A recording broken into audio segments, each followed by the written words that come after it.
Kumpirmadong galing sa Pilipinas ang ilan sa mga pangolin na nakuha mula sa sumadsad na Chinese fishing vessel sa Tuba-Taha Reef.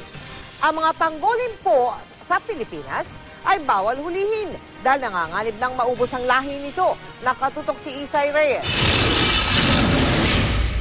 Sa resulta ng isinagawang morphometrics ng Palawan Council for Sustainable Development o PCSD at Provincial Environment and Natural Resources Office o PENRO, Philippine pangolin ang ilang nakuwang anteater sa barko ng mga Chinong mangingisda na FV Min Long Yu.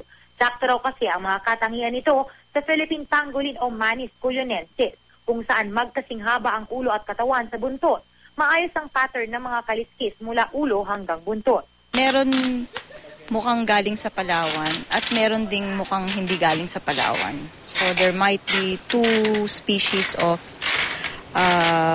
manis o pangolin. Gayunman, hindi pa raw tapos ang pagsusuri dahil kukuha pa ng DNA at blood samples sa ilan pang pangolin na nakuha sa barko para mas makatiyak. Lalo't napakalapit daw ng Philippine pangolin sa Manis javanica o yung galing ng Indonesia at Malaysia. Itunuturing ng endangered species ang Philippine pangolin. Ito yung ilan sa mga samples ng mga balintong na galing sa FV Min Long Yu.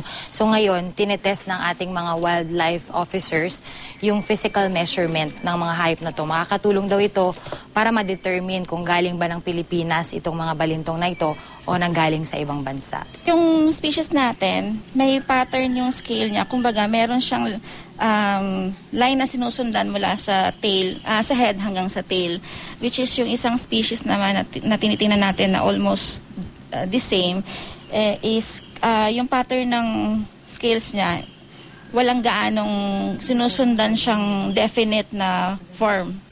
Ang mga nakuwang sample na pangolin inilibing na noong Huwebes. Noong Sabado, dumaong na ang FV Min Long Yu sa Puerto Princesa Port Authority matapos sumadsad sa Tuba-Taha Reef ng halos 2 linggo. Dala nito ang masangsang na amoy ng mga nabubulok na pangolin at dahil ebidensya na sa mga kasong naisampa ang fishing vessel, sa pamamagitan ng isang court order, aalisin ang mga pangolin mula sa barko bukas. Pinag-aaralan pa kung saan pwedeng ibaon sa pangambang may posibilidad na may dalang sakit ang mga ito. I-inspeksyonin din kung may naipuslit pang ibang hayop maliban sa pangolin sa loob ng mga kahon. Mula rito sa Puerto Princesa, Palawan, Isay Reyes, nakatutok, 24 oras.